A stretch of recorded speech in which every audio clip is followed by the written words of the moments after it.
जय श्री कृष्ण भक्तों, आपका स्वागत है भागवत महापुराण की इस गाथा में।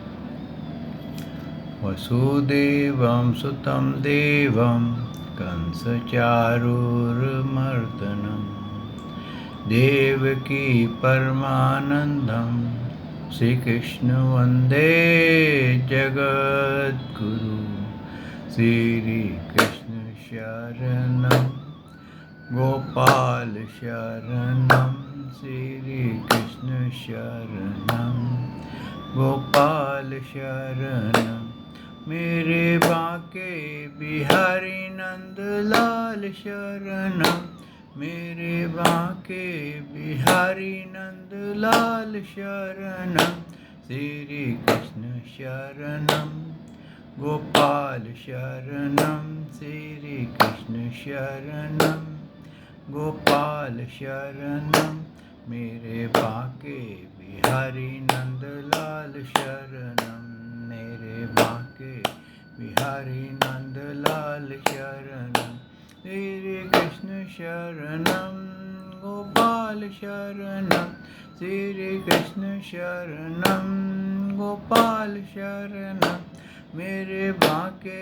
बिहारी नंदलाल शरणं मेरे बांके बिहारी नंदलाल शरणं श्री कृष्ण शरणं गोपाल शरणं श्री कृष्ण शरणं गोपाल शरणं मेरे बांके बिहारी नंद शरणं मेरे बांके बिहारी नंदलाल शरणं।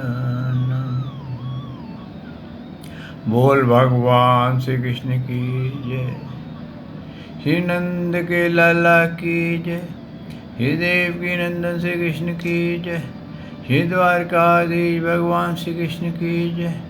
बोल देवदेव पूर्ण ब्रह्म भगवान श्री कृष्ण की सदा ही जय। जय श्री कृष्ण भक्तों, आपका स्वागत है। भक्तों, कल हमने श्रवण किया था कि भगवान का पृथु को उपदेश दिया गया था। भगवान ने पृथु को बताया कि ये संसार सागर जो है ये एक मिथ्या है और हम यहाँ पर आते हैं, शरीर का प्रारब्ध के भोग भोगते हैं और चले जाते हैं। लेकिन जो जीव माया में लिप्त हो जाता है वो 84 के फेर में पड़ा रहता है, और जो माया से निकल जाता है यानी कि वो प्रभु की भक्ति करता है और अपने 3 गुणों के अधीन ना हो करके जो कार्य सही है अपना प्रिंसिपल समझ के, अपना कर्तव्य समझ के जो कार्य करता है और माया में लिप्त नहीं होता है और भगवान का सिमरन करता है और उनका चिंतन करता है, वो इस संसार सागर से पार हो जाता है। क्यों कि ये आदमी जब ये मानव जब माया में आसक्ति कर बैठता है तो उसको धन, घर, पशु, संपत्ति, पुत्र, पत्नी, अनेकों तरह उसका प्रेम बढ़ जाता है और फिर वो उन्हीं को ही मैं मान लेता है और उन्हीं के कार्य करने में ही व्यस्त रहता है और अपने अस्तित्व को, अपने कर्तव्य को, अपने धर्म को भूल जाता है। जो व्यक्ति अपने धर्म, कर्तव्य और अस्तित्व को भूल जाता है तो वो माया में ही लिप्त रह करके भंवर करता रहता है। बिल्कुल वैसे ही जैसे कि आपने देखा है ये पार्क्स होते हैं बड़े बड़े, जैसे डिज्नीलैंड है, हमारे यहाँ एसएल वर्ल्ड है, तो अम्यूज़मेंट पार्क जिनको कहा जाता है, वहाँ पर अनेकों प्रकार की राइड्स होती हैं। और जब इंसान उसमें टिकट लेके जाता है तो वो एक राइड लेता है, फिर दूसरी लेता है, तीसरी, उसका मन एक से दूसरा, दूसरे से तीसरी में चलता चला जाता है। और कई बार तो इतना थक जाता है कि उसका मन करता है घर चलते हैं, लेकिन राइड का लालसा बहुत बड़ी रहती है, फिर भी राइड लेता रहता है और अब ये भूल जाता है कि मेरे को घर जाना है, समय बढ़ गया है, रात्रि हो गई है। इसी प्रकार ये संसार जो है वो अम्यूज़मेंट पार्क है। इसके अंदर जो आता है वो पहले बचपन में माँ बाप के साथ घूमता है, आनंद लेता है, वहाँ का राइड्स को देखता है, यानी कि उनके आनंद को देखता है, माँ बाप उससे कैसे रहते हैं, फिर अपने भाई बहनों को देखता है। फिर बड़ा होता है तो स्कूल जाता है, फिर उसके राइड्स अलग हो जाती हैं। फिर कॉलेज जाता है, उसकी राइड्स अलग हो जाती हैं। फिर शादी होती है, उसके राइड्स अलग हो जाती हैं। फिर वो सोचता है कि अब परिवार होगा तो मैं ये बच्चे बड़े हो जाएंगे और मैं आनंदित होऊंगा। बच्चे बड़े हो जाते हैं, बुढ़ापे की राइड्स आ जाती हैं और अंत में क्या होता है कि वो निडाल होकर के गिर जाता है और उस योनियों से बाहर नहीं आता। फिर जैसा उसने कर्म किया होता है उसके मुताबिक वो अनेकों योनियों में भटकता है। तो भक्तों, ये कहना कि हम इस संसार सागर से पार जब तक नहीं जाएंगे तो हम किसी प्रकार भी शांति प्राप्त नहीं करेंगे। जब तक आपके मन में तृष्णाएं, वासनाएं और इच्छाएं हैं, तब तक आप भटकते रहेंगे, चाहे वो किसी प्रकार की भी हो, चाहे वो आपको धन की हो, परिवार की हो, संपत्ति की हो, नाम की हो, ज्ञान की हो, किसी भी प्रकार की अगर ये इच्छाएं हैं, तृष्णाएं हैं, वासनाएं हैं, तो आपको कभी शांति से नहीं बैठने देंगे। और जब तक आपका मन शांत नहीं होगा, आप कोई भी कार्य सही रूप से नहीं कर पाएंगे। हड़बड़ा करके आप जो भी कार्य करेंगे तो उसमें अक्सर गलती हो जाती है। आइए भक्तों, इस ज्ञान को आगे बढ़ाते हैं। सच्चिदानंद रूपाय विश्वोत्पत्ते आदिहेतवे ताप्तय विनाशाय श्री कृष्णाय वयं नमो नमः। श्री कृष्णाय वयं नमो नमः। श्री कृष्णाय वयं नमो नमः। श्री कृष्णाय वयं नमो। बोल भगवान श्री कृष्ण महाराज की जय। भक्तों, भगवान ने आगे उनको ज्ञान दिया था कि क्यों इंसान जो है भटकता है। मैंने अभी आपको बताया कि जिसका मन शांत ना हो और तृष्णाओं से, वासनाओं से, इच्छाओं से ग्रस्त हो, वो कभी शांत नहीं होता है। और यही भगवान आगे बता रहे हैं। कहते हैं, श्री भगवान ने कहा, राजन, गुण प्रभाव रूप आवागमन तो भूत, इंद्रियाभिमानी देवता और चिदाभास, इन सब का समष्टि रूप से परिच्छिन्न लिंग शरीर का ही हुआ करता है। इसका सर्वसाक्षी आत्मा कोई संबंध नहीं है। मुझ में दृढ़ अनुराग रखने वाले बुद्धिमान पुरुष संपत्ति और विपत्ति प्राप्त होने पर कभी हर्ष, शोक, विकारों से वशीभूत नहीं होते। इसलिए वीरवर, तुम उत्तम, मध्यम और अधम पुरुषों का समान भाव रखकर सुख दुख को भी एक सा समझो तथा मन और इंद्रियों को जीतकर मेरे ही द्वारा जुटाए हुए मंत्री आदि समस्त राजकीय पुरुषों की सहायता से संपूर्ण लोकों की रक्षा करो। क्या भगवान ने यहाँ पर क्या कहा है कि तुम, ये जो आत्मा है, ये एक प्रकार से आप ये समझ लीजिए कि गाड़ी का ड्राइवर है। जब ड्राइवर उसमें होता तो गाड़ी चलती है, लेकिन आत्मा उसमें बैठा होता है तो गाड़ी, कभी आपको किसी जगह पे आप चले जाते हैं, वो गाड़ी लेकर के कभी कहीं चले जाते हैं, तो आप खाली उसमें बैठे रहते हैं। अगर कभी गाड़ी का एक्सीडेंट हो जाए तो क्या होगा? आत्मा को कुछ नहीं होता है, क्योंकि अंदर आत्मा सेफ है। लेकिन कभी कभी आप सोचते हैं कि ड्राइवर मर गया, नहीं, कुछ नहीं होता उसको, क्योंकि आत्मा कभी नष्ट नहीं होता है। तो ये हमारा जो लिंग देह है, यही हमारा जीवन और मृत्यु का कारण है, यही हमारा चिंता का कारण है।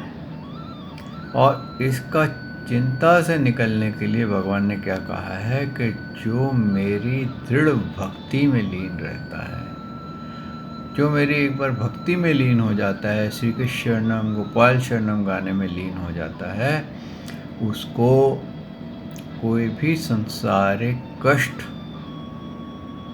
दुखी नहीं कर पाते, और ना ही उसको मृत्यु के समय कोई पीड़ा होती है, ना ही उसको मृत्यु के समय कोई चिंता होती है। क्योंकि जब तक मन में चिंता रहती है तो वही चिंतित, जिसकी भी चिंता हो रही होती है, ये लिंग देह वहीं चला जाता है। जैसे अगर कोई मरते समय अपनी पत्नी की चिंता कर रहा हो तो क्या, इसमें भागवत में आगे कथा आएगी, सत्य कथा है कि उसको अगला जन्म स्त्री का मिलता है। ऐसे ही भक्तों, कई आप पास्ट लाइफ रिग्रेशंस जो हैं या पुनर्जन्म की गाथाएं जो लिखी गई हैं, 2-3 हज़ार उसमें गाथाएं हैं, जो बुक मिलती है, गूगल पे सर्च करेंगे तो वहाँ भी मिल जाएगी। उसमें आप देखेंगे कि बहुत सारे जो व्यक्ति थे, जब उनकी मृत्यु होने लगी तो उनका चिंतन अपने औलाद में था, उनके उसमें था, और फिर वो भटके, और वो भटकने के बाद फिर उनको नया जीवन मिला। कई बार तो शत्रुता, तभी वो कहते हैं कि क्षमा देना और क्षमा मांगना बहुत बड़ी बात है, क्योंकि जब आपका अंदर कोई शत्रुता रह जाती है या कोई ऐसा आभास रह जाता है तो उसके लिए भी आपको जन्म लेना पड़ता है। कर्जा देने के लिए भी जन्म लेना पड़ता है, कर्जा लेने के लिए भी अगर आपने लिया हुआ है तो कर्जा चुकाने के लिए भी जन्म लेना पड़ता है। इसलिए क्षमा मांगना और क्षमा देना।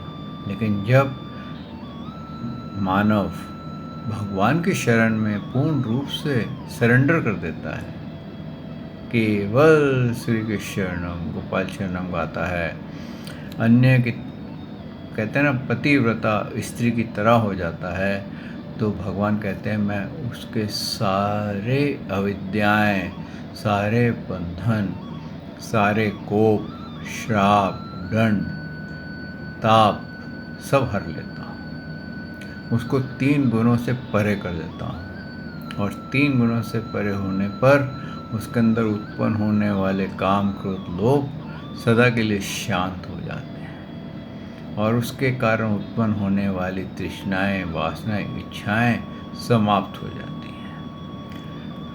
तो भक्तों, कहने का तात्पर्य भगवान ने यहाँ पर यह समझाया है कि आप सांसारिक वस्तुओं का भंडार जुटाने में ना पड़े। जो आपका प्रारब्ध है, जो आपका कर्तव्य है, उतना ही करें। ऐसा नहीं करें कि अब मैं इतना आ गया है और इतना इसे डबल हो जाए। 99 के चक्कर में मत पड़े, 99 के चक्कर में कभी मत पड़े। जो व्यक्ति 99 के चक्कर में पड़ जाता है और उसको ये लगता है मेरा ऐश्वर्य कम होने जा रहा है और मैं इसको डबल कर दूँ, इतना बढ़ा दूँ कि मेरे बाद 10 पुश्ते भी खाती रहें तो कभी कमी ना आए। तो ऐसा भी है कि बहुत बड़े बड़े इंडस्ट्रियलिस्ट थे, उनकी 10 पुश्ते तो क्या, एक पुश्त ने भी नहीं खाया। कई बड़े बड़े इंडस्ट्रियलिस्ट पाकिस्तान, जब हिंदुस्तान बना है, जो पाकिस्तान में रहते थे, जब हिंदुस्तान आए हैं तो बेचारे भिखारी के रूप में आए। तो उनकी जो पहली पुश्त थी वो भी उस पैसे को एंजॉय नहीं कर सके, जबकि वहाँ वो बहुत बड़े बड़े व्यापारी थे, इंडस्ट्रियलिस्ट थे। तो इसीलिए भक्तों, भगवान ने क्या कहा आगे, कहा है राजा का कल्याण प्रजा पालन में ही है। यानी कि जिसको जो जॉब दी गई है वो सिंसियरिटी से वो अपना कर्तव्य कर्म करे, इससे उसे परलोक में प्रजा के पुण्य का 6वां भाग मिलता है। इसके विपरीत जो राजा प्रजा की रक्षा तो नहीं करता किंतु उससे कर वसूल करता जाता है, उसका सारा पुण्य तो प्रजा छीन लेती है और बदले में उसे प्रजा का पाप का भागी होना पड़ता है। ऐसा विचार यदि तुम श्रेष्ठ ब्राह्मणों की सम्मति से और पूर्ण परंपरा से प्राप्त हुए धर्म की मुख्यात अपना लो और कहीं भी असत ना होकर के इस पृथ्वी का न्यायपूर्वक पालन करते रहो, तो सब लोग तुमसे प्रेम करेंगे और कुछ ही दिनों में तुम्हारे घर बैठे ही सनंदन सनातन कुमार सिद्धों के दर्शन होंगे। राजन, तुम्हारे गुणों और स्वभाव से मुझको वश में कर लिया है, अतः तुम जो इच्छा हो मुझसे वर मांग लो। उन क्षमा आदि गुणों से रहित यज्ञ, तप अथवा योग के द्वारा मुझको पाना सरल नहीं है। मैं तो उन्हीं के हृदय में रहता हूँ जिनका चित्त समता रहती है। देखिए, प्रभु ने कितनी प्यारी बात कही है, कितनी बड़ा उपदेश दिया है कि मैंने तो जो तेरे को ज्ञान देना था दे दिया, लेकिन अब इसकी जो डिटेल है वो मेरे भक्त देंगे, मेरे ज्ञानी देंगे, जो मेरे ज्ञान का अंदर च्यू कर चुके हैं, जिन्होंने ज्ञान पा लिया है। अब वो बता सकेंगे कि आत्मा का मल कैसे धुल सकता है। क्यों, मैंने संक्षेप में कहा है, डिटेल तेरे को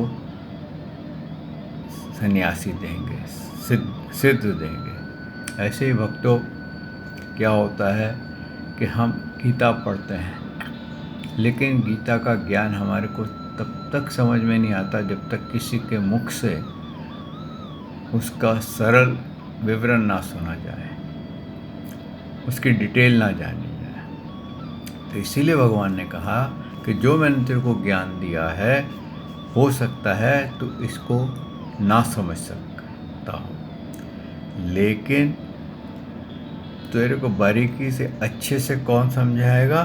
सनक, सनंदन, सनातन और सनत कुमार, चारों ब्रह्मा जी के पुत्र हैं, सिद्ध हैं, और यही तेरे को ज्ञान देंगे। कहते हैं इस प्रकार, मैत्रेय जी कहते हैं, विदुर जी, सर्वलोक गुरु श्रीहरि इस प्रकार कहने पर जगत द्विजय महाराज पृथु के उनकी आज्ञा शिरोधार्य की और देवराज इंद्र अपने कर्मों से लज्जित होकर के उनके चरणों में गिरना चाहता था, किंतु राजा ने उन्हें प्रेम पूर्वक हृदय से लगा लिया और मनोमलिन निकाल दिया।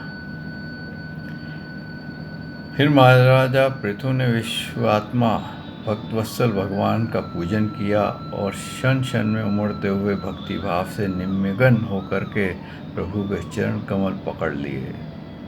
श्रीहरि वहाँ से जाना चाहते थे, किंतु पृथु के प्रति उनका वात्सल्य था, उसने उन्हें रोक लिया। वे अपने कमल दल के समान नेत्रों से उनकी ओर देखते ही रह गए, वहाँ से जा न सके। देखिए क्या होता है, जब भक्ति इतनी प्रबल हो जाती है, वो भगवान को भी बांध लेती है और भगवान को भी वहाँ रोक लेती है। पूरा उपदेश मिल गया, फिर महाराजा पृथु जी ने क्या कहा? महाराजा पृथु बोले, मोक्षपते प्रभु, आप वर देने वालों में ब्रह्मा आदि देवताओं को भी वर देने में समर्थ है। कोई भी बुद्धिमान पुरुष आपसे देवाभिमानियों के भोगने के योग्य विषयों को कैसे मांग सकता है? वे तो नारकी जीवों को भी मिलते ही हैं। अतः मैं इन तुच्छ विषयों को आपसे नहीं मांगता। मुझे तो उस मोक्ष पद की भी इच्छा नहीं है जिससे महापुरुष हृदय से उनके मुखार द्वारा निकला हुआ आपके चरण कमलों का मुकुरंद नहीं है। यहाँ आपकी कीर्ति कथा सुनने का सुख नहीं मिलता। इसीलिए मेरे तो यही प्रार्थना है कि आप मुझे 10,000 कान दीजिए, जिससे मैं आपकी लीला गुणों को सुनता रहूं। पुण्य कीर्ति प्रभु, आपके चरण कमल मकरंद रूपी अमृत कानों को लेकर महापुरुषों के मुख से जो वायु निकलती है, उसी में इतनी शक्ति होती है कि वह तत्व को भूले हुए हम कुयों को पुनः तत्व ज्ञान करा देती है। अतएव हम दूसरे वरों की कोई आवश्यकता नहीं है। उत्तम कीर्ति वाले प्रभु, सत्संग में आपके मंगलमय सुयक्ष को देवश एक बार भी सुन लेने में कोई पशु बुद्धि पुरुष भले ही तृप्त न हो जाए, गुनाहग्रही उसे कैसे छोड़ सकता है? सब प्रकार के पुरुषार्थों की सिद्धियों के लिए स्वयं लक्ष्मी जी भी आपकी सुयक्ष सुनना चाहती हैं। आप लक्ष्मी जी के समान मैं भी अत्यंत उत्सुकता से आपका सर्वगुण धाम पुरुष उत्तम की सेवा ही करना चाहता हूँ। किंतु ऐसा ना हो कि एक ही पति की सेवा प्राप्त करने की होड़ में होने के कारण आपके चरणों में ही मन को एकाग्र करने वाले हम दोनों में कला छिड़ जाए।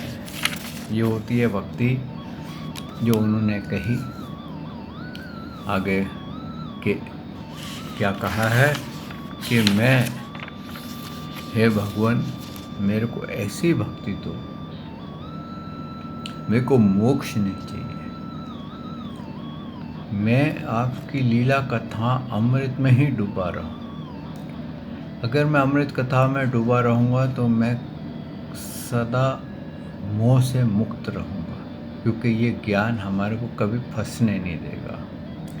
और अगर आप मेरे को मोक्ष दे देंगे, मान लीजिए आपके मैं चरणों में समा जाऊँ, तो मेरा अस्तित्व खत्म हो जाएगा, मेरा प्रेम खत्म हो जाएगा। लेकिन मैं तो आपके प्रेम का बहुत भूखा हूँ। मेरी भूख, जो अज्ञानी होते हैं वो आपकी कथा अमृत सुन करके तृप्त हो जाते हैं। इसीलिए भक्तों का क्या कहा गया है कि आप जितनी बार भी गीता पढ़ेंगे आपको एक नया अमृत मिलेगा, नई लालसा मिलेगी। ऐसे ही जितनी बार आप भागवत सुनेंगे या पढ़ेंगे, आप उतनी बार अलग अलग आपके अंदर आपके संशय जो है दूर होंगे, आपकी गांठें खुलने लग जाएंगी। क्यों कि अगर आप अपने आप को तृप्त मानते हैं कि अरे ये तो मैंने भागवत तो 10 बार पढ़ लिया, मुझसे मेरे से ज़्यादा इसमें तो एक एक शब्द मुझे आता है, तो आप समझ लीजिए आपका पतन होना शुरू हो गया। लेकिन अगर आप जैसे अब एपिसोड सुन रहे हैं, अपलोड्स देख रहे हैं, आप कहते हैं एक बार सुन लिया बहुत हो गया, लेकिन इससे का क्या का मतलब हुआ कि आप तृप्त हो गए हैं। जब आप तृप्त हो गए हैं तो वो क्या हो गया, वो आपका लाइफ का फुल स्टॉप लग गया। लेकिन अगर आप तृप्त नहीं होंगे तो क्या होगा कि उसी एपिसोड्स में, उसी भागवत में आपको अनेकों ज्ञान खुलेंगे, आपका मन अनेकों क्वेश्चंस आपके अंदर आएंगे, उसके अनेकों आंसर्स आएंगे। और जब आपके अंदर क्वेश्चंस आते हैं तो वो ज्ञान की ओपनिंग कर देते हैं, और जब आंसर्स आते हैं तो ज्ञान की क्लोजिंग कर देते हैं। जब आप इस बात में पहुँचेंगे कि अरे मैं तो इतनी बार भागवत सुन ली, इतनी बार अपलोड सुन ली, इतनी बार कथा सुन ली, अब मेरे को तो आता ही है ये क्या बोलने वाले हैं, तो इसका क्या मतलब हुआ, आपने अपनी ओपनिंग्स को क्लोज कर दिया। भक्तों, जो भी व्यक्ति, जो भी मानव अपनी ओपनिंग्स क्लोज कर देता है, वो ऐसे ही है जैसे कि वो अपने दरवाजे में आने वाली सुगंधी को, आने वाले लाइट को, अपने आने वाले ज्ञान को बंद करते हैं। अगर आपको ये लगता है कि मैं तृप्त हो रहा हूँ और मेरे को इससे ज़्यादा ज्ञान की आवश्यकता नहीं है और मैं एक ही बार भागवत पढ़ के तृप्त हो गया, दोबारा पढ़ने की आवश्यकता नहीं है, तो भक्तों, ये आप अपने साथ अन्याय कर देंगे। लेकिन आप ये मत करिए कि पहले मैं भागवत पढ़ता हूँ, फिर मैं शिव पुराण पढ़ूँगा, फिर मैं देवी भागवत पढ़ूँगा, फिर मैं 18 पुराण पढ़ूँगा।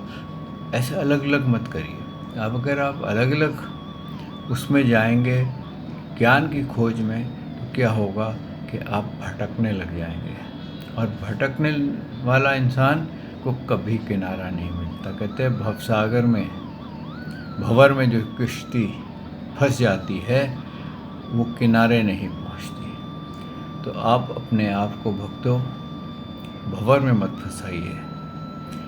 आप एक सूत्र पकड़ लीजिए, एक ज्ञान पकड़ लीजिए। गीता का पकड़ना है, आप गीता पकड़ लीजिए। भागवत पकड़नी है, भागवत पकड़ लीजिए। श्री कृष्ण को पकड़ना है तो श्री कृष्ण को पकड़िए, क्योंकि वो सर्वश्रेष्ठ है, सबकी आत्मा है, सबके स्वामी है, आदि करता है। इस सृष्टि से पहले थे, आज भी हैं और सृष्टि के बाद भी रहेंगे।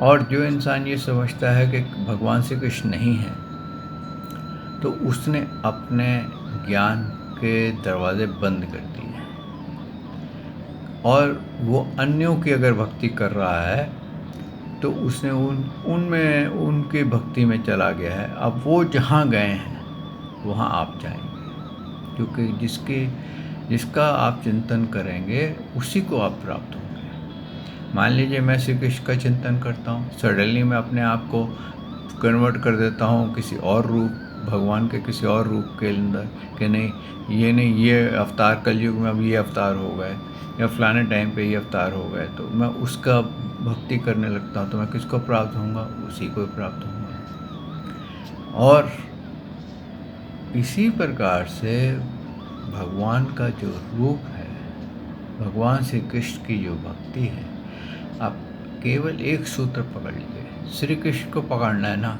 कोई दूसरा नाम मत लीजिए, सिर्फ श्री कृष्ण शरणम गोपाल शरणम, श्री कृष्ण शरणम गोपाल शरणम गाइए, तो आप इस भवसागर से वैतरणी नदी को, कहते हैं जैसे गाय की पूँछ पकड़ ली तो आप पार हो जाएंगे। अगर आपने भैंस की पूँछ पकड़ ली तो आपको मझधार में वो डुबो देगी। तो इसलिए गाय की पूँछ क्या है? श्री कृष्ण। भैंस की पूँछ क्या है? सभी पुराण, अनेकों रूप, अनेकों, जिसके भी जो भी हैं, आप जिसको भी सब पकड़ लो तो आप अनेकों में पकड़ लेंगे। क्योंकि भगवान श्री कृष्ण ने ही केवल ये कहा है कि तू एक ही जन्म में, कि अगर तू पापियों से भी महापापी होगा तो भी मैं तुझको पार लगा दूंगा, तुझको मोक्ष दे दूंगा। और किसी ने ये नहीं कहा है। सब जितने भी आप पढ़ेंगे तो किसी में कुछ जन्मों के बाद है, कुछ यज्ञ करने के बाद है, कुछ ऐसे करने के बाद है। और भगवान श्री कृष्ण कहते हैं मेरी पूजा तो बड़ी सरल है। अगर तेरे पास कुछ भी चढ़ाने को नहीं है तो मेरा चिंतन करके पत्रम पुष्पम तोयम यही चढ़ा दे, तो भी मैं प्रसन्न हो जाता हूँ। इस प्रकार से राजा पृथु ने भी यही मांगा, भगवान से यही उनकी स्तुति गाई कि प्रभु, जो मानव संसार सागर की वस्तुएं मांगने में लगा रहता है, यानी कि आप देखते हैं मंदिरों में कितनी भीड़ होती है, सभी मंदिरों में, और वो क्या मांग रहे होते हैं? संसारिक वस्तु। मेरा बच्चे का कार्य नहीं है, मेरा नौकरी नहीं है, मेरा ये नहीं है, मेरे घर में सुख शांति हो जाए, मेरे पे ये हो जाए, मेरे पे वो हो जाए, बस वो यही मांगता रहता है। लेकिन उससे उसको मोक्ष की प्राप्ति नहीं होती है, यानी कि वो दुखों को ही प्राप्त करेगा। संसारिक वस्तु नाशवान है, थोड़े समय में लेगी, नाश हो जाएगा। फिर क्या करेगा? फिर अगले जन्म उसका चिंतन उसमें लगा रहेगा, तब फिर वो उसी प्रकार से उस चिंतन में ही खोया रहेगा और वो उसी योनियों में भटकता रहेगा अपनी तृप्ति करने के लिए। तो भक्तों, इसी प्रकार आप विचार कीजिए कि आपको क्या करना है। आपको भटकना है या भगवान श्री कृष्ण की शरण जाना है, तो वैसी ही आप भक्ति कीजिए। संसार चाहिए तो भगवान ने संसार के लिए देवी देवताओं को रचा है। मोक्ष चाहिए तो भगवान कहते हैं मैं हूँ, लेकिन संसार के लिए भगवान कहते हैं मैं हूँ। तभी तो उन्होंने बताया कि मेरे को 4 प्रकार के भक्त बचते हैं, और वो चारों भक्त जो हैं वो अनेकों प्रकार से सिर्फ कामनाओं के अंदर ही आते हैं। इसी प्रकार से भक्तों, आज यहाँ वाणी को विश्राम देते हैं और कल प्रभु ने चाहा तो आपकी सेवा में मैं हाजिर रहूँगा। आइए 1 मिनट भगवान का कीर्तन कर लें।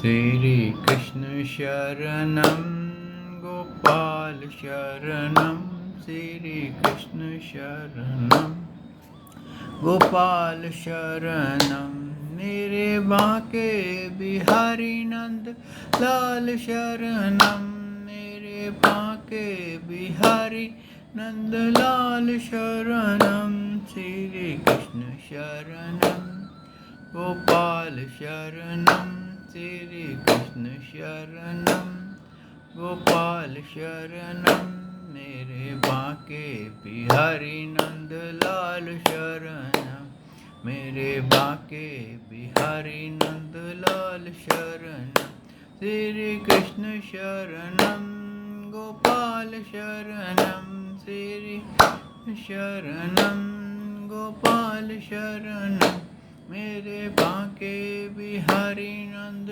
लाल शरणम, मेरे बांके बिहारी नंद लाल शरणम, श्री कृष्ण शरणम गोपाल शरणम, श्री कृष्ण शरणम गोपाल शरणम, मेरे बांके बिहारी नंद लाल शरणम, मेरे बांके बिहारी नंदलाल शरणम।